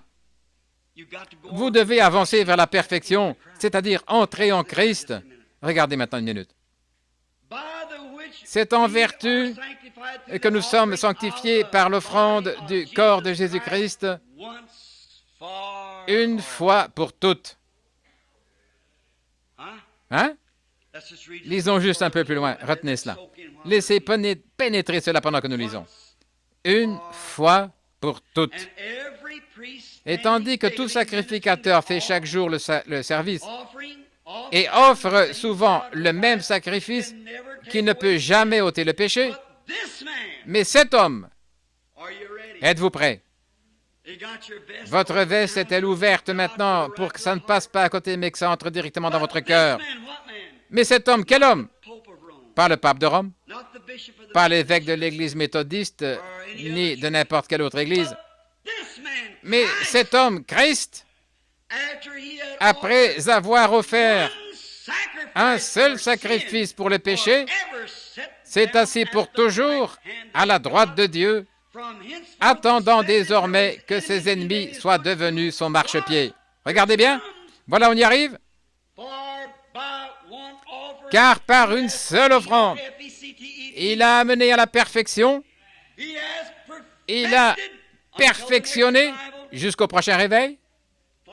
Qu'est-ce qu'il a dit là? Il a amené à la perfection pour toujours ceux qui sont sanctifiés. Vous saisissez? Avançons vers la perfection. Maintenant, vous gens de la sainteté, vous dites, « Oh oui, nous croyons la sainteté, alléluia, nous croyons la sanctification. » Mais vous vous fondez sur la vôtre. Vous arrêtez ceci, vous arrêtez cela. Vous savez que vous ne devez pas faire ces choses. Mais à moins que Christ n'ait ouvert la porte et vivifié cela dans votre cœur, et que vous en soyez au point où le péché est mort, où le désir, où tout ça a disparu, alors il abolit alors votre propre justice pour pouvoir s'établir lui-même en vous. Et c'est Christ, le Fils de Dieu, en vous, l'espérance de la gloire. Avançons vers la perfection. Comment pouvons-nous être parfaits? Par la mort de Christ, pas en adhérant à l'Église, pas par nos bonnes œuvres, ce que nous faisons, tout ça c'est bien, pas parce que nous avons été baptisés comme ceci ou cela, pas parce que nous avons été guéris par l'imposition des mains, pas à cause d'aucune de ces autres choses. Nous croyons à la mort, à l'ensevelissement, à la résurrection. Paul a dit, j'aurais beau parler les langues des hommes et des anges, c'est-à-dire les langues qu'on comprend et celles qu'on ne comprend pas, qu'il faut interpréter. Je ne suis rien. Quand j'aurai le don de connaissance et comprendrai toute la sagesse de Dieu, que je puisse expliquer la Bible, la faire concorder, je ne suis rien. Ça ne sert pas à grand-chose d'aller à l'école, n'est-ce pas, pour apprendre la Bible. Quand j'aurai la foi jusqu'à déplacer des montagnes, des campagnes de guérison, ça ne veut pas dire grand-chose, n'est-ce pas? Je ne suis rien. Quand je livrerai mon corps pour être brûlé en sacrifice, oh, disent-ils, cet homme est religieux. Mais il n'est rien, a dit Paul. Il n'est rien, rien. Car les langues cesseront, les prophéties failliront, toutes ces autres choses failliront. Mais quand ce qui est parfait sera venu, Ce qui est partiel disparaîtra. Voyez, ce qui est parfait, qu'est-ce qui est parfait? L'amour. Qu'est-ce que l'amour? Dieu. Laissons de côté toutes ces petites œuvres mortes et ces ordonnances et avançons vers la perfection. Vous voyez ça? Nous sommes amenés à la perfection en Christ. Comment entrons-nous en lui? Par le baptême du Saint-Esprit. Alors, qu'est-ce qui se produit? Vous êtes passé de la mort à la vie. Eh bien, est-ce que je dois trembler, sauter, faire ces choses? Vous n'avez pas à faire quoi que ce soit. Vous l'avez déjà fait. Dieu vous a fait passer de la mort à la vie et vous êtes vivant. Alors, les fruits de votre vie le démontrent. Beaucoup d'entre vous, méthodistes et nazaréens, vous avez poussé des cris de joie à plein poumon et vous volez du maïs dans le champ d'un autre, c'est vrai. Vous êtes capable de tout. Beaucoup d'entre vous, pentecôtistes, vous avez parlé en langue comme une mitraillette et juste après, vous êtes allé avec la femme du voisin et vous avez fait toutes sortes de choses. Ce n'est pas ça, frère. Ne cherchez pas à avoir une sensation ou quoi que ce soit d'autre comme substitut au Saint-Esprit. Quand la nouvelle naissance se produit, vous êtes changé. Vous n'avez pas à faire quoi que ce soit pour le prouver. Votre vie le prouve par votre marche, votre amour, paix, longanimité, bonté, douceur, patience. Voilà ce que vous êtes. Et le monde entier voit le reflet de Jésus-Christ en vous. Maintenant, parler en langue, pousser des cris de joie, ce sont seulement des attributs qui accompagnent ce genre de vie. Et on peut imiter ces attributs sans jamais avoir cette vie. Nous voyons ça. Combien savent que c'est vrai? Bien sûr. Bien sûr que oui, vous voyez ça partout autour de vous. Ainsi, ce n'est rien. On ne peut rien déclarer comme preuve du Saint-Esprit si ce n'est la vie qu'on dit. Maintenant, si vous voulez parler en langue, c'est tout à fait en ordre, pour autant que la vie que vous vivez prouve que vous l'avez. Et si vous voulez pousser des cris de joie, c'est bien, c'est bon. Moi, je pousse des cris de joie. Parfois, je suis tellement dans la joie que j'ai de la peine à garder les chaussures aux pieds. C'est merveilleux. J'y crois. J'ai eu des visions. J'ai vu les malades guéris, les morts ressuscités. Alors qu'ils gisaient là et que les médecins repartaient en disant « c'est fini, ils sont morts ». Ils gisaient là pendant quelques heures et le Saint-Esprit descendait et donnait une vision, allait là-bas ressusciter cette personne. J'ai vu des gens qui étaient sourds, muets, aveugles et infirmes marcher. Et ça, ce sont seulement des attributs. Frères, il y a longtemps, avant même que le monde ait eu un fondement, Dieu, par sa grâce éternelle, a abaissé les regards et par sa préscience, il nous a vus, vous et moi. Il savait dans quel âge nous vivrions, il savait ce que nous serions. C'est pourquoi, par élection, il nous a choisis avant la fondation du monde pour que nous soyons avec lui sans tache. Alors s'il nous a choisis avant la fondation du monde pour que nous soyons en lui sans tache et que nous sommes nés couverts de taches et que nous n'avions rien qui puisse nous purifier, comment pourrons-nous être sans tache? Il a envoyé son Fils unique afin que quiconque croit en lui n'ait pas de fin de vie, mais qu'il ait la vie éternelle, qu'il ne périsse jamais, mais qu'il ait la vie éternelle. Alors quand nous entrons en lui par la foi, par la grâce, nous sommes sauvés, le Saint-Esprit nous ayant appelés, avant qu'il y ait un corps sur cette terre, vos corps étaient déjà là. Ils sont composés de calcium, potassium, humidité, de la lumière cosmique, de pétrole et ainsi de suite, de ces éléments. Et le Saint-Esprit s'est mis à couver la terre, à lui faire la cour. Et alors qu'il faisait cela, tout à coup, une petite fleur de Pâques est apparue. Il a continué à couver et a fait apparaître de l'herbe, des oiseaux, et après un certain temps, un homme est apparu. Or, il n'a jamais formé une femme de la poussière de la terre. Elle était elle-même homme au départ. L'homme et la femme sont un. Alors, il a pris une côte du côté d'Adam et on a formé une femme, une aide pour lui. Et ensuite, le péché est entré. Puis, après l'entrée du péché, Dieu ne sera pas vaincu, quoi qu'il arrive. Il ne sera jamais vaincu. Alors les femmes ont commencé à mettre au monde des hommes, et Dieu, par sa grâce éternelle, a vu qui serait sauvé, et il vous a appelé. Nul ne peut venir à moi si mon Père ne l'appelle premièrement. Cela ne dépend ni de celui qui veut, ni de celui qui court, mais de Dieu qui fait miséricorde. Vous dites, eh bien, j'ai cherché Dieu, j'ai cherché Dieu. Non, jamais de la vie. C'est Dieu qui vous a cherché. C'est ce qui est arrivé au commencement. Ce n'est pas Adam qui disait « Oh Père, Père, j'ai péché, où es-tu » C'est le Père qui disait « Oh Adam, Adam, où es-tu » Voilà la nature de l'homme, voilà la prédisposition de l'homme, comment il est fait. Et nul ne peut venir à moi si le Père ne l'attire. Et tous ceux que le Père m'a donnés, alléluia, tous ceux qui viennent, je leur donnerai la vie éternelle, je les ressusciterai au dernier jour. Quelle promesse bénie d'un Dieu du ciel. C'est ce que nous verrons ce soir, qu'il a juré par lui-même. Il n'y a personne de plus grand que lui.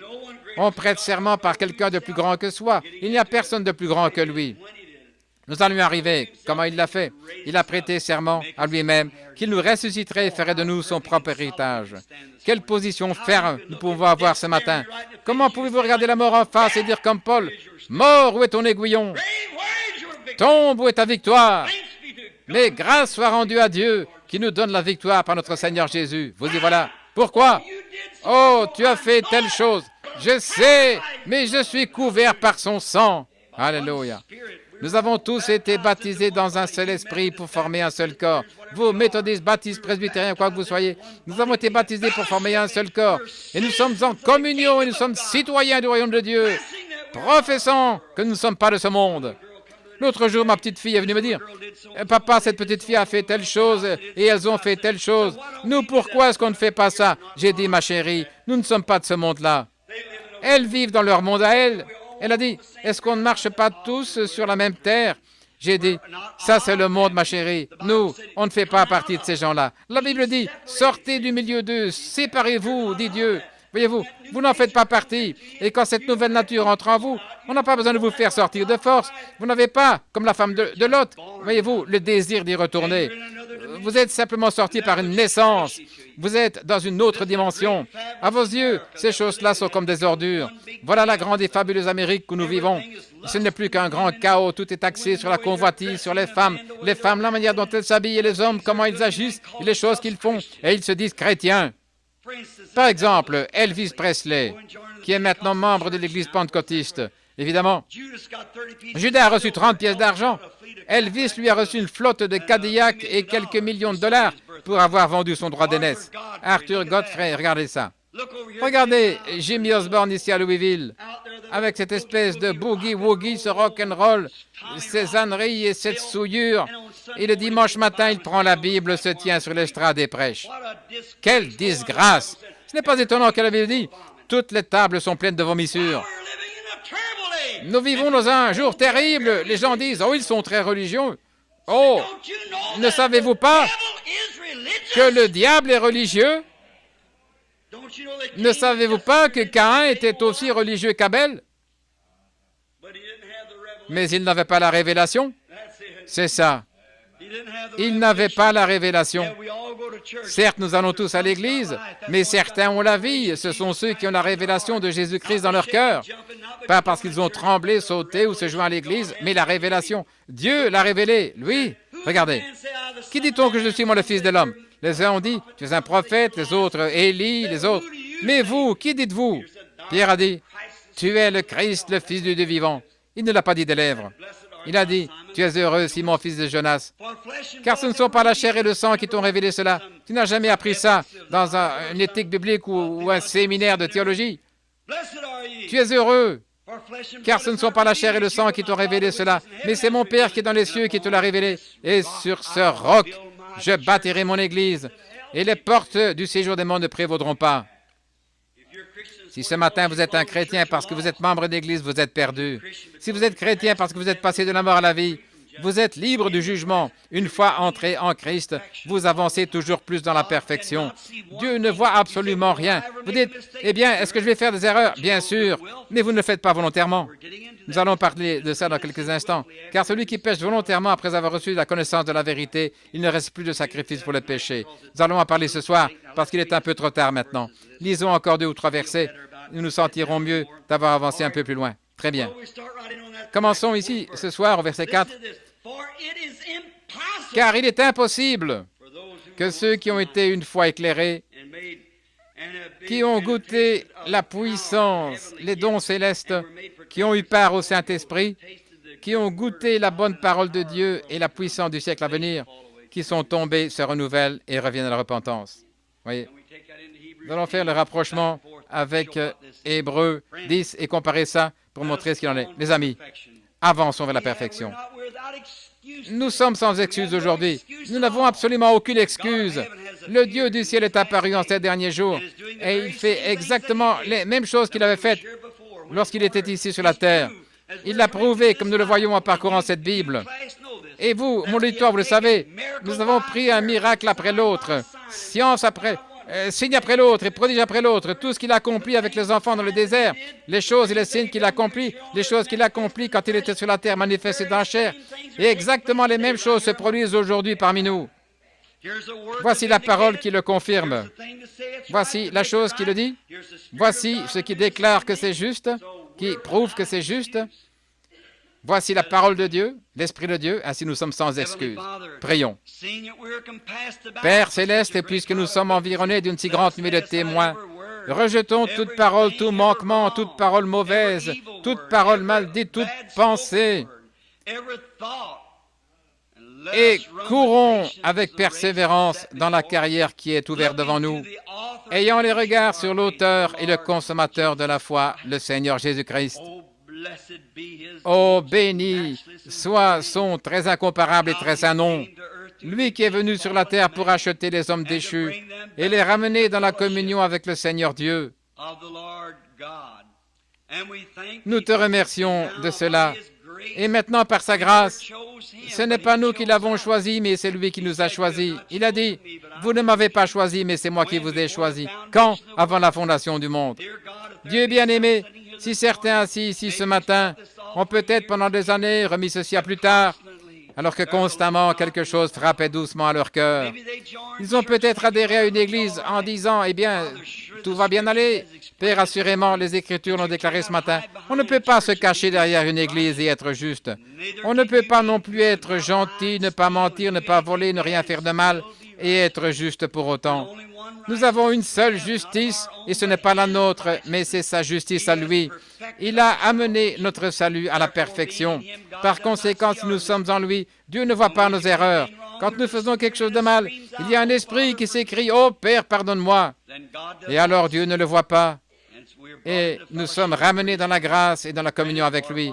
Accorde le Seigneur alors que nous terminons ce service au nom de Christ. Amen. Pendant un instant, j'aimerais vous demander, peu importe ce que vous faites, vous êtes perdu. Écoutez ceci. Il y a quelque temps, je l'ai peut-être déjà raconté avant, une petite expérience que j'ai eue. J'étais à Toledo, dans l'Ohio. Je faisais des réunions de réveil, une série là-bas. Il y avait beaucoup de ce monde. Et les gens ont su à quels hôtels je logeais, alors on m'a emmené à la campagne, je logeais dans un petit motel. Nous mangeons habituellement dans un petit restaurant Dunkard, un endroit merveilleux. Les demoiselles là ressemblaient vraiment à des chrétiennes, elles reflétaient la sainteté, la propreté, elles étaient très gentilles. Le dimanche arrivé, j'ai eu faim, j'avais jeûné un petit peu. J'ai voulu traverser la rue pour aller prendre un petit quelque chose. Dans un autre restaurant là-bas au coin de la rue, il y avait un restaurant américain typique. Un petit genre de café ouvert toute la nuit. Quand je suis entré là, ce certain dimanche, vers 2 heures de l'après-midi, avant d'aller prêcher cet après-midi-là, j'étais tellement renversé, je ne savais pas quoi faire. Je suis entré, et la première chose que j'ai remarquée, c'était une jeune fille d'environ 16-18 ans, la chérie à son papa, la chérie à sa maman, debout au fond avec un garçon, les mains posées sur ses hanches. Il y avait une bande d'adolescents assis au comptoir. J'ai entendu une machine à sous. J'ai regardé de ce côté, il y avait là un agent de police qui tenait une femme par la taille qui jouait à la machine à sous. Bon, vous qui venez de l'Ohio, vous savez que les jeux d'argent et les machines à sous sont illégales dans l'Ohio. Vous savez que c'est illégal. Et il y avait là un représentant de la loi qui jouait à une machine à sous. Un homme de mon âge, probablement marié avec des enfants, peut-être un grand-père. Un agent de police de la brigade routière qui jouait à la machine à sous. Et il y avait une adolescente. Qu'est-ce qu'elle fabriquait là? Et qu'est-ce qu'il faisait là? Et personne n'avait remarqué mon entrée, ils étaient trop occupés, la moitié était ivre. Et puis j'ai entendu quelqu'un dire, « Eh bien, vous croyez que la pluie va nuire à la rhubarbe ?» J'ai tourné là la tête pour regarder de ce côté. Et il y avait là une dame assise là, une dame âgée. Elle devait avoir 65, 70 ans, pas loin. Et la pauvre dame, je ne peux reprocher à personne de chercher, d'avoir un beau look, mais elle s'était arrangée, elle s'était teint les cheveux en bleu, vraiment bleu. C'était tout court, au sommet de la tête, vraiment bleu. Et elle avait appliqué une épaisse couche de manucure, ou comment on appelle ce machin-là qu'elle s'était mise. Il y avait de grosses taches, et elle portait un petit short, Et la pauvre, elle était tellement ridée que la chair, la graisse pendait flasque comme ça sur ses jambes, et elle était ivre. Elle était assise là en compagnie d'un homme âgé, c'était en été, et il portait un vieux manteau militaire gris-vert, et le par-dessus pendait comme ça, et il avait une grosse écharpe autour du cou, il était ivre, les deux. Et ils étaient avec cette pauvre femme âgée. J'étais là en train de regarder, et j'ai dit, « Oh Dieu, comment peux-tu supporter ça? Comment peux-tu regarder de telles choses? Si ça me fait, moi, un pécheur sauvé par grâce, avoir ce genre de pensée, comment est-ce que toi, tu peux regarder ça? Eh bien, on s'attendrait à ce que tu fasses tout sauter. Faudra-t-il que mes petites Rebecca et Sarah grandissent sous une telle influence? Faudra-t-il que mes deux petites filles affrontent un monde de popularité, de célébrité comme aujourd'hui, où les gens agissent comme ça? Oh Dieu, comment est-ce que je vais bien pouvoir? Qu'est-ce que je peux faire? Bien sûr, c'est sa grâce. S'ils ont été destinés à la vie éternelle, ils viendront. Sinon, ils ne viendront pas. Je ne sais pas, c'est à Dieu d'en décider. Moi, je remplirai mon rôle. J'ai pensé, comment peux-tu supporter ça, oh Dieu? On s'attendrait, au vu de ta sainteté, à ce que tu rayes cette chose-là de la carte. J'ai dit, regarde cette pauvre grand-mère assise là. Regarde cette jeune fille là au fond. Et voici une femme debout qui a probablement 25 ans. Et cet agent de police, les bras autour de sa taille, qui joue à une machine à sous. Voilà le représentant de la loi. La nation est finie. Voilà le rôle de la mère qui est fini. Et voici les aînés. Et voilà une jeune fille assise là et elle est finie. Regarde ces garçons, eux qui devraient être à l'église ou quelque part.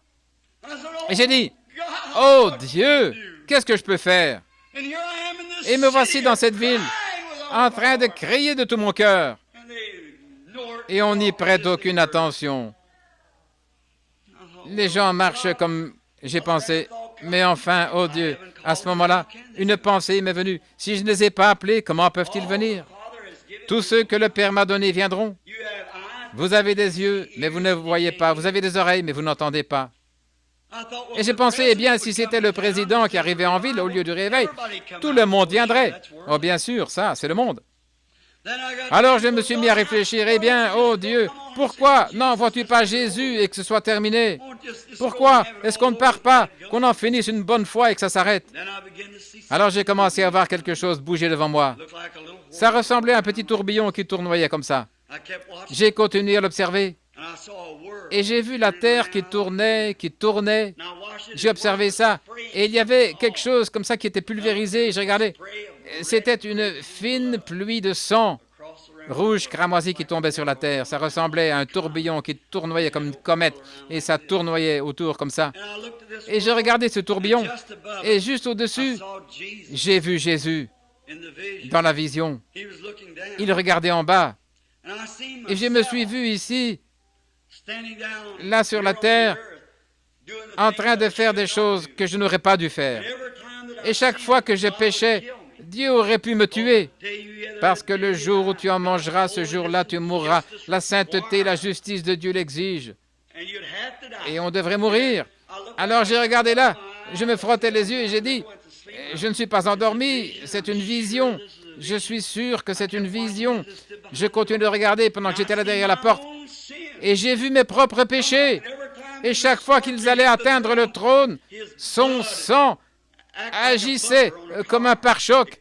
Son sang les arrêtait. Je le voyais secouer et le sang coulait sur son visage. Et je l'ai vu lever les mains en l'air en disant, « Père, pardonne-lui, il ne sait pas ce qu'il fait. » Je me suis vu en train de faire autre chose. Et lui, cela l'a secoué de nouveau. Ce choc. Dieu aurait pu me tuer sur le champ. Mais son sang me gardait. Il retenait mes péchés. J'ai pensé, oh Dieu, est-ce que j'ai fait ça? Ce n'était sûrement pas moi. Mais si, c'était moi. Alors j'ai commencé à marcher comme ceci, comme si je traversais cette pièce. Et je me suis approché de lui. Et j'ai vu un livre posé là et mon nom était dessus et toutes sortes de lettres noires étaient écrites en travers. Et j'ai dit, Seigneur, je regrette d'avoir fait ça. Est-ce que ce sont mes péchés qui t'ont fait faire ça? Est-ce que c'est moi qui ai fait tournoyer ton sang autour de la terre? Est-ce que c'est moi qui t'ai fait ça, Seigneur? Je regrette vraiment de l'avoir fait. Et il a tendu les bras.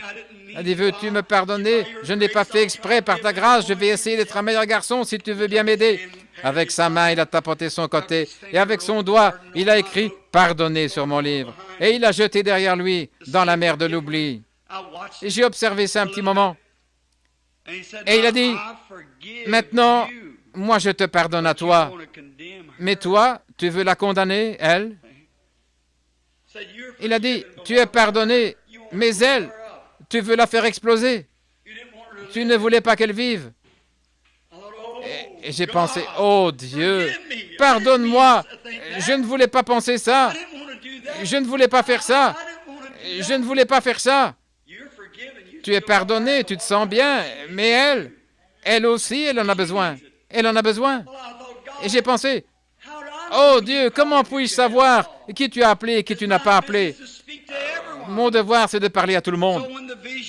Alors, quand la vision m'a quitté, je me suis avancé vers elle. J'ai dit « Bonjour, madame ». Les deux hommes étaient partis aux toilettes. Elle était assise là, en train de hoqueter, vous savez. Elle rigolait, la bouteille de whisky était sur la table, ou de bière, d'alcool, ils avaient bu. Elle était posée là, je me suis avancé. Et j'ai dit « Bonjour ». Elle a dit « Oh, bonjour ». Et j'ai dit « Puis-je m'asseoir ?» Elle a dit « Oh, j'ai déjà de la compagnie ». Je ne le disais pas dans ce sens-là, sœur. Elle m'a regardé quand je l'ai appelée sœur. Elle a dit, que voulez-vous? J'ai dit, puis-je m'asseoir une minute? Elle a dit, allez-y. Je me suis assis. Je lui ai raconté ce qui était arrivé. Elle a dit, comment vous appelez-vous? J'ai dit, Branham. Elle a dit, c'est vous l'homme qui est là-bas au stade? Oui, madame. Elle a dit, j'avais envie d'y aller. Elle a dit, Monsieur Branham, j'ai été élevé dans une famille chrétienne. J'ai deux filles encore jeunes, elles sont chrétiennes. Mais différentes choses sont arrivées et elle s'est retrouvée dans le mauvais chemin et on s'est engagé là-dedans. J'ai dit, mais sœur, peu m'importe, le sang est encore autour de vous. Cette terre est encore recouverte de sang. Si le sang ne la recouvrait pas, Dieu nous tuerait tous. Quand ce sang sera ôté, ce sera le jugement. Mais maintenant, si vous mourrez sans ce sang, vous allez au-delà de ce lieu. Là, plus rien ne pourra agir pour vous. Aujourd'hui, le sang agit à votre place. J'ai dit, madame, c'est sûr, le sang vous recouvre toujours. Tant qu'il y a un souffle dans votre corps, le sang vous recouvre. Mais un jour, quand le souffle s'en ira et que l'âme sortira, vous irez au-delà de ce sang et il ne restera plus que le jugement. Pendant que vous avez la possibilité d'être pardonné, je l'ai prise par la main, elle pleurait. Et j'ai dit, Monsieur Branham, je bois. Il dit, ça ne fait rien. Quelque chose m'a averti de venir vous le dire. J'ai dit, Dieu, avant la fondation du monde, vous a appelé, sœur. Et vous agissez mal et vous ne faites qu'aggraver la situation. Elle a dit, vous croyez qu'il voudrait de moi? Et j'ai dit, oui, absolument. Elle s'est mise à genoux et nous sommes agenouillés par terre au milieu de la pièce. Et nous avons une réunion de prière à l'ancienne mode. L'agent de police a retiré son chapeau et a fléchi le genou. Et là, dans cet établissement, nous avons une réunion de prière. Pourquoi? Dieu est souverain. Laissant de côté ces œuvres mortes, avançons vers la perfection. Entrons dans cette dimension où c'est je suis membre d'église, je suis membre de cela, tout ça c'est fini. Allons vers la perfection. Mon ami pécheur, si tu es sans le sang aujourd'hui, sans salut, sans grâce, le sang de Jésus-Christ te garde. Tu dis, eh bien, je m'en suis tiré jusqu'à maintenant, mais un jour, tu iras dans un lieu où plus rien n'agira pour toi. Prions maintenant alors que nous inclinons la tête. Y a-t-il quelqu'un ici aujourd'hui qui aimerait dire, « Oh Dieu, sois miséricordieux envers moi. Je suis conscient que j'ai mal agi. » Peut-être vous avez adhéré à une église, c'est bien. Mais si vous n'avez pas reçu la grâce de Christ, voudriez-vous lever la main et dire, « Priez pour moi, frère Branham. » Que Dieu vous bénisse, monsieur. Que Dieu vous bénisse, madame. Monsieur, là au fond. Que Dieu vous bénisse. Oui. Levez la main simplement et dites, « Oh Dieu, sois miséricordieux envers moi. » Vous dites, « Je suis membre d'église, frère Branham. J'ai essayé d'être bon, mais je ne sais pas. Il me semble, on dirait que je n'y arrive pas. » Oh, pauvre pèlerin, pauvre ami décrépit, en réalité, tu n'as encore jamais vu la vision. Vous dites, frère Branham, j'ai poussé des cris de joie, j'ai parlé en langue, j'ai fait toutes ces choses. C'est peut-être vrai aussi, c'est bien. Je n'ai rien à dire contre ça. Mais, mon cher ami perdu, parler en langue, ou trembler, ou serrer la main, ou être baptisé, tout ça c'est bien. Mais le connaître lui, c'est connaître une personne. Le connaître lui, c'est la vie. Vous dites, je connais très bien la Bible. Eh bien, connaître la Bible, ce n'est pas la vie. Le connaître lui, en pronom personnel, le connaître lui, Christ, c'est ce qui vous fait savoir qu'il vous a pardonné. Voudriez-vous lever la main? Encore quelqu'un? Que Dieu vous bénisse. Madame, que Dieu vous bénisse. Là-bas, jeune homme, que Dieu vous bénisse ici, sœur. Que Dieu vous bénisse là-bas au fond. Le connaître, lui, c'est la vie. Frère Branham, ayez une pensée pour moi. Je vais maintenant ici même, à ma place, accepter Christ. Dites, viens dans mon cœur, Seigneur Jésus, et donne-moi cette paix, cette douceur. Allez à l'église, jouer de la musique aussi fort que possible, danser de long en large, courir dans l'allée, rentrer à la maison, se tracasser, s'agiter, faire des histoires. Ça, ce n'est pas Christ. Vous allez à l'église, vous essayez, vous écoutez un bon petit sermon sur la manière dont on va peindre le pont ou sur autre chose comme ça, vous n'entendez jamais la parole. C'est la parole qui donne la vie. C'est la semence. Ne désirez-vous pas la paix? Est-ce que la mort vous inquiète? Si vous étiez pris d'une crise cardiaque aujourd'hui, seriez-vous inquiet? Ou vous réjouiriez-vous en disant, je vais être avec le Seigneur Jésus à la fin de cette route? Le connaissez-vous? Si vous ne le connaissez pas, levez simplement la main. Nous allons demander la prière. Oui, frère, vous aussi. Très bien. Et maintenant, de tout votre cœur,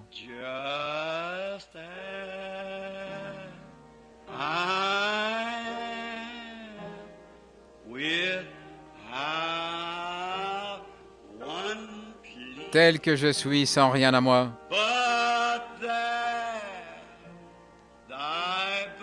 sinon ton sang, versé pour qui? Versé pour moi.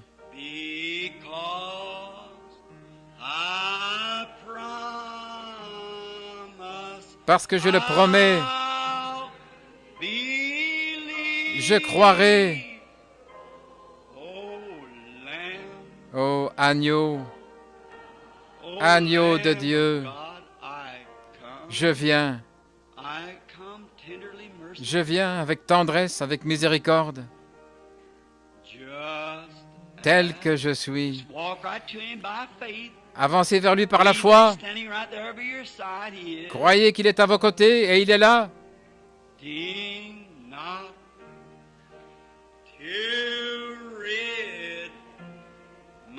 Pour débarrasser mon âme de combien de choses? D'un tempérament colérique, de la malice,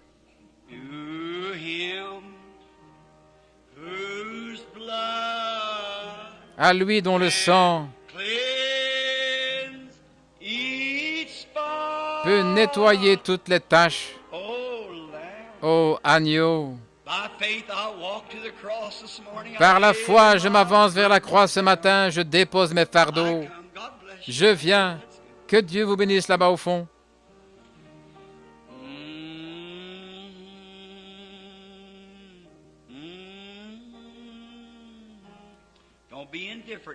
Ne soyez pas indifférents maintenant. Avec chaleur, avec douceur, avancez-vous vers la croix. Dans l'Ancien Testament, ils amenaient un agneau. Ils savaient qu'ils avaient péché, ils le savaient d'après les commandements. Maintenant, vous le savez, parce que Dieu a parlé à votre cœur. Ils avaient les commandements, tu ne commettras point d'adultère, tu ne feras pas telle et telle chose. Et ils prenaient un agneau, ils allaient là. Le sacrificateur l'égorgeait et le petit animal se débattait, il saignait, il bêlait, il mourait. Ses mains étaient toutes couvertes de sang. L'agneau mourait à sa place. Mais lui, il repartait avec le même désir de recommencer. Mais ici, nous venons par la foi, par le moyen de la grâce. Dieu nous a appelés. Nous posons nos mains sur la tête de l'agneau de Dieu. Nous entendons le mouvement du marteau. Nous entendons cette voix. J'ai soif, donnez-moi à boire. Père, ne leur impute pas ce péché. Ils ne savent pas ce qu'ils font.